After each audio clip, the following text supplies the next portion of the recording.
Okay, we are here in Institute, West Virginia, and it's a really interesting town name, of course, but it also has a very interesting history. So we thought we'd drive through here and show you and tell you a little bit about that. So we'll get on the road. It's showing you the post office to verify that we're actually here, right? Yes. Okay, we'll get on the road. And away we go. All right. This town was founded by a formerly enslaved woman named Mary Barnes. Isn't that the coolest thing ever? Yeah, I've never heard of this. I've never heard of this town. I've never heard anything about it. No, but Institute is home to West Virginia State University. You see as we are coming up on it. It was formerly West Virginia Colored Institute.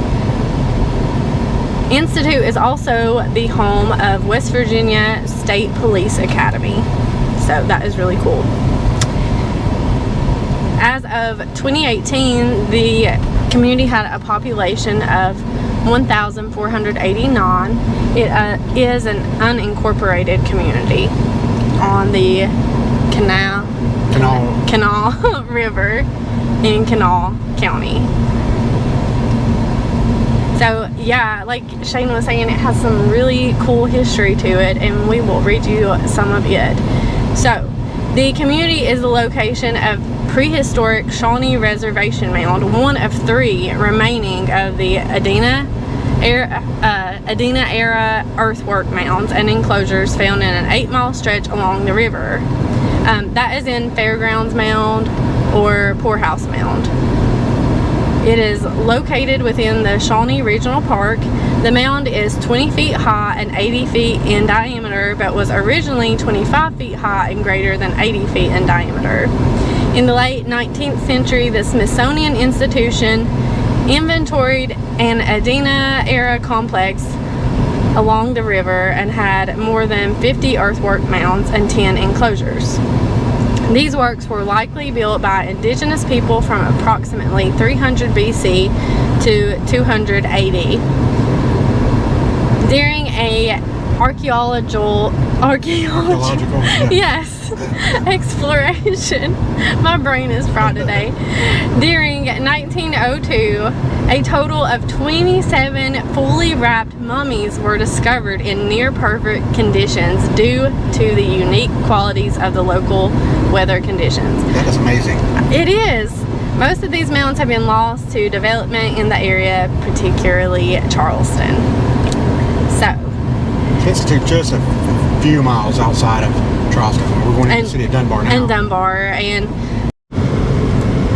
yeah, so the community is close to Dunbar and they kind of intermingle here. But Institute was founded by Mary Barnes, a formerly enslaved woman. We already hit on that. She actually set aside land for the Institute that would later become West Virginia State University. There was also a industrial chemical plant explosion here in 2008. Wow. There was like a synthetic rubber factory during World War II.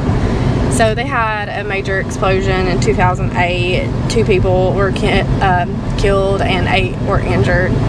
So, and of course that plant contributes to pollution, just like a lot of other West Virginia towns in this area that we have hit on. It's sad that this community, or this whole area in West Virginia, has just been bombarded with pollution and toxic waste, and it's really affecting the citizens, but then that's what's providing jobs to people too.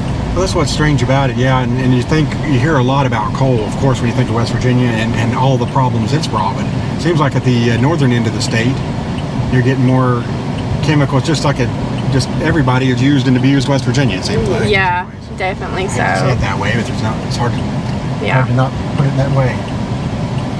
But this has a really fascinating history. Well, it's kind of unique too, because you think stereotypically of West Virginia's all white hillbilly, blah blah blah. I mean, anybody like us knows better, but that's what the average public thinks. Yeah. And to think this little community has majority black population too. Yes, yeah. And stemming back to founded by an enslaved black woman, well, formerly enslaved, and actually. There's a couple of buildings on the campus that are on the National Register of Historic Places. So that's really cool. She wanted to make a college for African American people, and she set her mind to it, and she did it. I mean, that's great. Yeah, this is the kind of stories I love to tell. Yeah. Because I hadn't heard that before. I'd not heard that anyway until this very day. This is brand new to me. Exactly. This town, everything about it. So, take a little side road somewhere and get back on down the road. But boy, just another little uncovered treasure for us. It's kind of exactly. Kind of neat.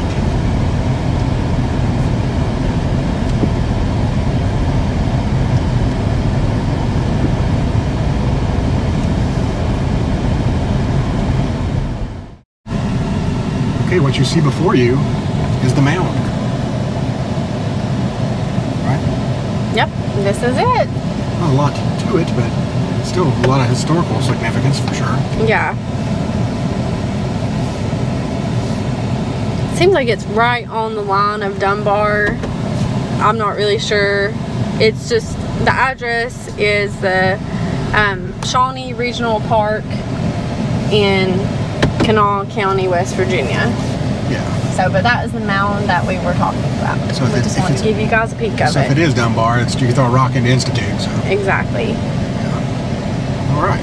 Well, there it is. You can say you've seen it. Okay, guys, we hope you enjoyed this look at Institute, West Virginia. Maybe you learned a few things just like we did. Yeah, I love this town. Well, the history of it, I should say. Yeah, just fascinating to know. And again, like we said during the drive, it's just an untold story. And that's one of the things I love about us getting out. We just drove up on this place and thought, hey, let's pull over. Exactly. Figure out what we can find out. And we wanted to share it with you guys. So if you like this, give us a thumbs up, share, comment, definitely subscribe. Yes, we appreciate your support more than you ever know. And thanks to our patrons and our donors and everybody out there. If you comment, if you even put eyeballs on this video, it means a lot to us. And it really does. We don't take it for granted at all. And yeah, we will see you on down the road in another interesting town, hopefully. Yes, thank you guys.